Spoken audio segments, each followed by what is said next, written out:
श्रीमद् भगवद गीता की भूमिका सबसे पहले पढ़नी चाहिए ताकि हम भगवद गीता को उसके मर्म से, उसके तत्व से जान सकें। और भगवान ने भगवद गीता अर्जुन को सुनाई। अर्जुन अज्ञानी नहीं थे, हम तो अज्ञानी हैं। ज्ञान को प्राप्त करने के लिए हम प्रयास कर रहे हैं। हमारी इतनी अच्छी सुविधा हमें दी है, इस सुविधा के बीच में हमें ज्ञान प्राप्त करना है। अर्जुन तो ज्ञानी थे, परंतु अर्जुन मोहग्रस्त हो गए युद्ध के मैदान में। ये भगवान की लीला भी है, क्योंकि अर्जुन के माध्यम से वह ज्ञान इस मानव समाज में फिर से देना चाहते थे। तो भगवान ने यह अर्जुन को भगवद गीता सुनाई और भगवद गीता के ज्ञान से अर्जुन फिर अपना जो मोह था उससे अलग हो गया, उससे दूर हो गया, उससे छूट गया और उसने कहा कि अब मुझे ज्ञान की प्राप्ति हुई है। अंत में उन्होंने कहा अर्जुन ने कि मुझे अब कोई मोह नहीं रहा, अब मैं मोह से मुक्त हो चुका हूँ। भगवद गीता में 5 मुख्य विषय हैं। मुख्य विषय पहला भगवान स्वयं है, यानी भगवान के विज्ञान को समझना। भगवान क्या है, उनकी स्थिति क्या है, उनकी और जीव की स्थिति क्या है। तो इसलिए दूसरी चीज क्या है, दूसरा विषय है जीव। पहला ईश्वर, दूसरा जीव। तो जीव की स्थिति क्या है, भगवान की स्थिति क्या है, इनके बारे में बताया गया है।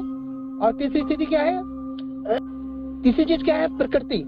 प्रकृति मतलब ये जो एक तो जीवित है, सारे जीव हैं, मनुष्य हो चाहे कोई और भी प्राणी क्यों ना हो। और दूसरा क्या है, जीव। प्रकृति क्या है, जो ये जितने भी चीजें जिनके अंदर जान नहीं है, निर्जीव वस्तुएं, वो सारी की सारी भगवान द्वारा निर्मित है। उसके बारे में इसके अंदर बताया, प्राकृतिक व्याख्या की है भगवान ने इसके अंदर। और चौथा है काल। काल मतलब समय। समय का चक्र लगातार चलता रहता है। और जैसे एक मान लीजिए एक साइकिल का पहिया है, उसे स्टैंड पे खड़ी कर दें और उसे चलाते रहें और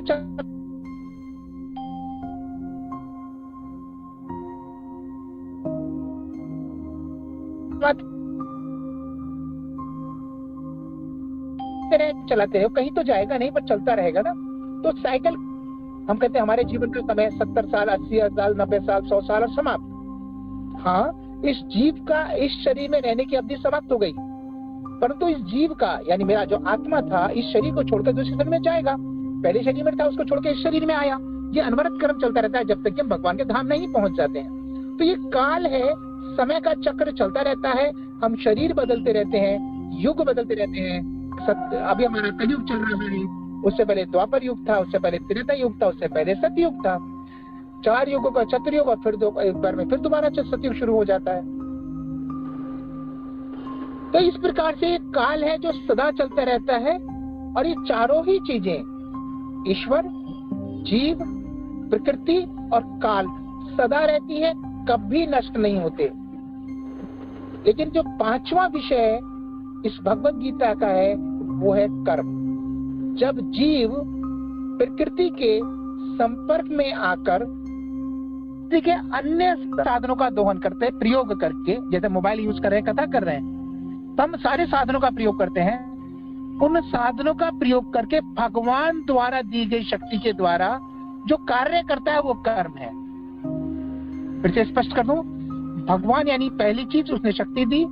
जीव यानी दूसरा विषय, वो जीव उस शक्ति का प्रयोग करता है। प्रकृति यानी तीसरा विषय, उन सारे संसाधनों का प्रयोग करके और काल में जो उसे समय मिला है उसके अंतर्गत जो कार्य करता है उसको कर्म कहते हैं। और कर्म, क्योंकि जब मेरा समय समाप्त हो गया तो कर्म समाप्त हो गए।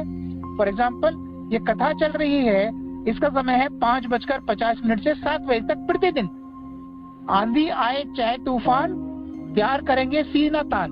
तो हम भगवान से प्रेम सीना तान के कर रहे हैं। कोई भी विषम परिस्थिति आए, ये कथा चलती रही है और चलती रहेगी। लेकिन 5:50 में प्रारंभ होकर 7 बजे आकर रुक जाएगी। तो काल कहाँ तक था, 7 बजे तक हमारा इस काम के लिए निर्धारित था।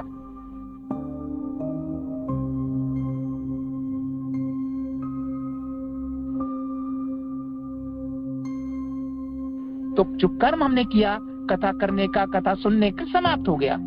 समझ गए हम? तो 4 चीजें सदा रहती हैं, ईश्वर, जीव, प्रकृति और काल, समय है, समय अनगिनत है, अत्यंत है, कभी समाप्त होने वाला नहीं है। लेकिन समय का वो वाला हिस्सा जो 5:50 से 7 बजे तक था, वो समाप्त हो गया। इस करके समय नहीं समाप्त होता, वो वाला पर्टिकुलर हिस्सा खराब समाप्त होता है, और उस हिस्से में जो हमने कार्य किए थे, वो कार्य फिर वो समाप्त हो जाते हैं। तो ये 5 विषय हैं भगवत गीता के। इन 5 विषयों पे हमने ज्ञान प्राप्त करते हैं, और उस ज्ञान के द्वारा फिर हम भगवान को समझ पाते हैं।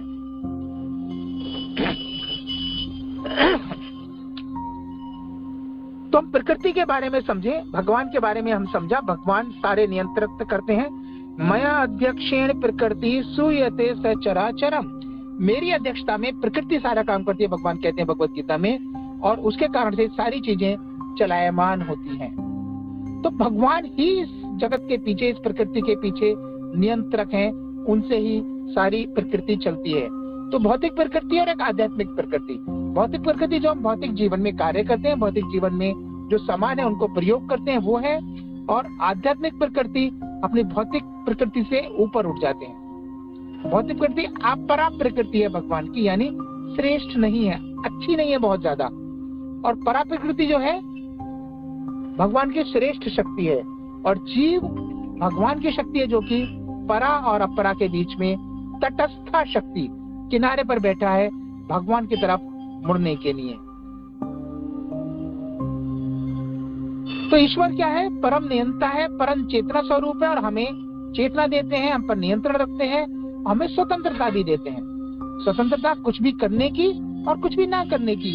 जैसे हमें स्वतंत्र है कि 5:50 7 बजे तक इस कार्यक्रम रहे, स्वतंत्रता है, नहीं रहे। बलबीर गुरु जी बता रहे थे जैसे कि 108 भक्त इसमें जुड़ चुके हैं कभी ना कभी। तब 108 में से मान लीजिए अभी 35 लोग हैं, तो 35 लोगों की मन है कि इसमें रहें, और नहीं है तो नहीं रहे। तो ये स्वतंत्रता भगवान ने हमें दी है, कुछ भी कार्य हम करें और कुछ भी कार्य नहीं करें। एक और स्थिति होती है इसके अंदर, बद्ध जीव और मुक्त जीव।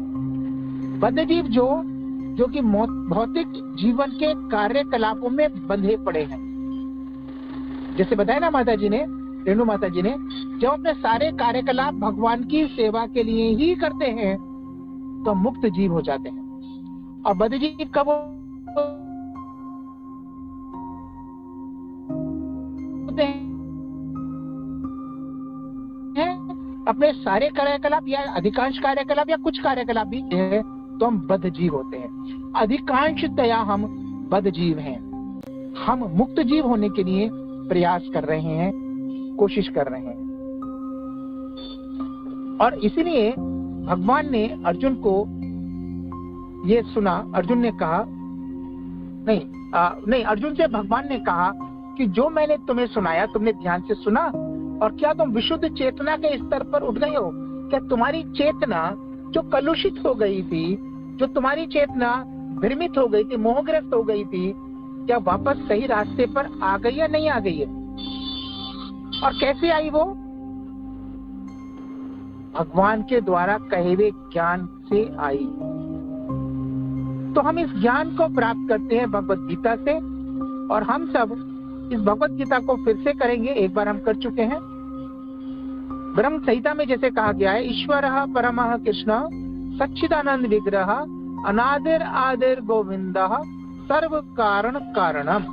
हम भगवत गीता को समझ पाएंगे जब हम भगवान को सर्व कारणों का कारण समझ पाएंगे।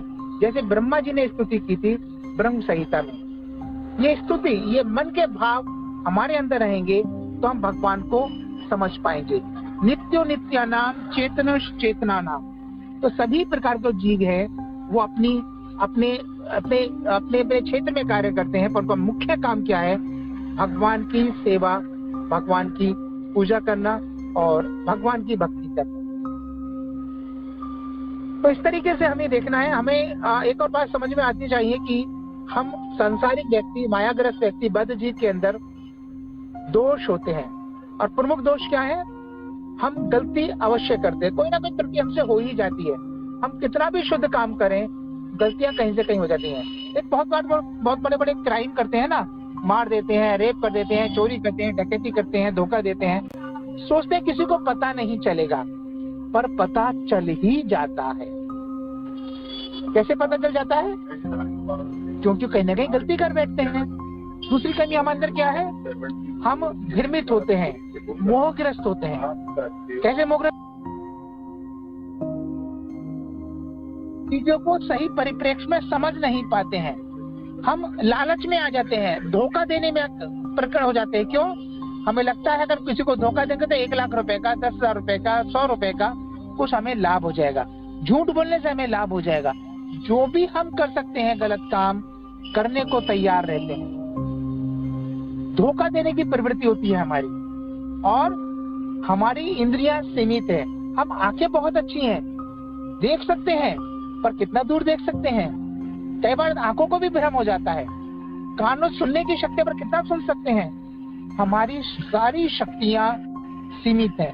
ये कोई कमजोर होगा तो उससे अगेंस्ट में दूसरा व्यक्ति बहुत मजबूत हो सकता है, पर मजबूत से ऊपर भी कोई दूसरा मजबूत हो सकता है ना। कोई धनी है, कोई निर्धन है, पर धनी के ऊपर भी बहुत अधिक धनी हो सकता है, और उस धनी के ऊपर और धनी, और धनी के ऊपर और धनी हो सकता है। कहते हैं ना, ऊंट पहाड़ के नीचे आता है तब उसे पता चलता है कि मुझसे ऊंचा भी कोई है। तो हम अपूर्ण है, हमारी इंद्रियां अपूर्ण है, हमसे सारी चीजें हमें नहीं पता होती हैं। भगवान की इंद्रियां पूर्ण है और हमारी अपूर्ण इंद्रियां हैं। और क्योंकि हमारी अपूर्ण इंद्रियां, इसलिए हम इसको ठीक से समझ नहीं पाते हैं कि भगवान क्या है, आत्मा क्या है, और हमारा स्वरूप क्या है, और हमारा इस जीवन का उद्देश्य क्या है। तो हमें इस जीवन का उद्देश्य समझना चाहिए, भगवान को और आत्मा के संबंध को समझना चाहिए, शरीर और आत्मा के संबंध को समझना चाहिए। तब हम भगवान के गुणगान कर सकते हैं, भगवान के धाम समझ सकते हैं, और हम अच्छी तरह समझ सकते हैं कि हमारे जीवन को क्या हमें प्राप्त करना चाहिए।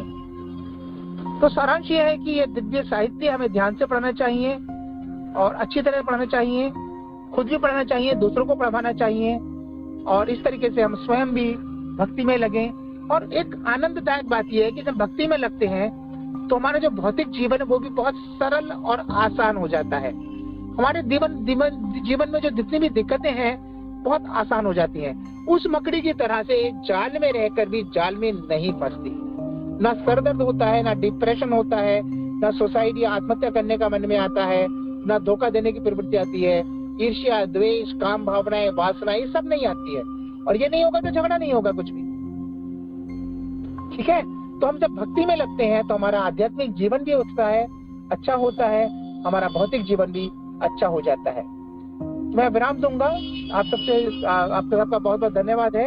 हम कल से एक पहला अध्याय प्रारंभ करेंगे, और सबसे अनुरोध है कि हम सारांश में करेंगे, जल्दी जल्दी करेंगे, और मुख्य तत्वों को, मुख्य चीजों को अवश्य टच करते चलेंगे, तो आपको लगेगा नहीं कि हम भगवत गीता अधूरी पढ़ पा रहे हैं। हरे कृष्णा। मैं